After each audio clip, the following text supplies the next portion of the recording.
అంటే ఎందుకంటే ఇప్పుడు యాక్టివ్‌గా ఉన్నంత వరకు చంద్రబాబు నాయుడు ఆయన ఎప్పటికైనా ముఖ్యమంత్రి ఇదే candidate.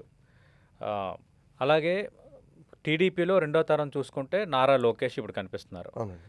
Already YS Jaganmohan Reddy ముఖ్యమంత్రి అయిపోయి మాజీ సీఎం, రేపొద్దున ఆయన సీఎం కంటెండర్ మళ్ళీ ఆ పార్టీ నుంచి. ఇప్పుడు పవన్ కళ్యాణ్, ఇట్లా డిఫరెంట్ పోర్షన్స్, డిఫరెంట్ పోటీ కూడా ఉంది.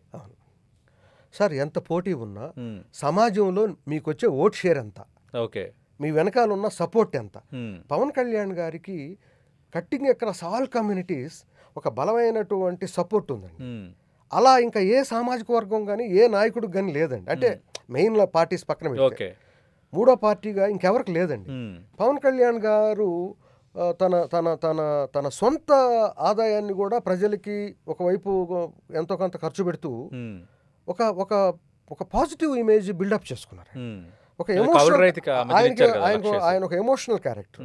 చాలా మంది విమర్శించడానికి విమర్శదేముందండి, చేస్తారు కానీ అక్కడ నిలబడటం, తట్టుకోవటం, దానికి రకరకాల స్టెప్స్ వేయటం అనేది, కొన్నిసార్లు సమాధానాలు చెప్పలేకపోవటం కూడా పాలిటిక్సే, కొన్నిసార్లు సైలెంట్గా ఉండటం కూడా పాలిటిక్సే.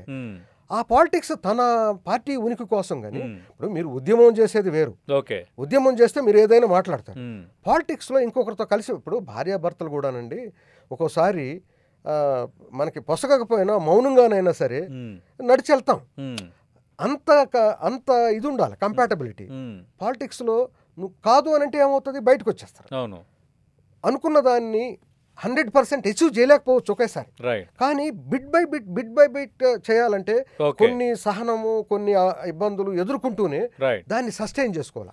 ఇక్కడ ఫైనల్ పాయింట్ ఏంటంటే కొయిలేషన్ పాలిటిక్స్ లో మెచ్యూరిటీ ఇదే. గతంలో ఒక పాయింట్ లో డిఫర్ అయితే విడిపోవటమే ఉంటుంది, ఇప్పుడు అలా లేదు.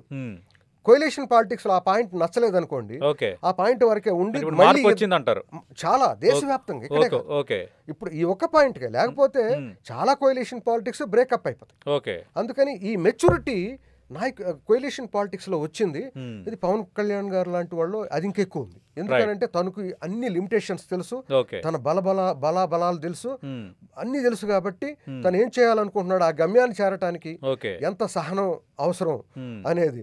ఇప్పుడు ఫైనల్ గా త్రివిక్రమ్ గారు డైలాగ్ చెప్తారు అయితే సినిమాలో, జింకను వేటాడటానికి పులి ఎంతో సహనంగా ఉంటుంది, అలాంటిది పులినే వేటాడాలంటే ఇంకెంత సహనంగా ఉండాలి అనేది పాలిటిక్స్ అప్లై చేస్తే ప్రజలు అనుకున్నట్టు వెంటనే దూకేస్తే కుదరదండి.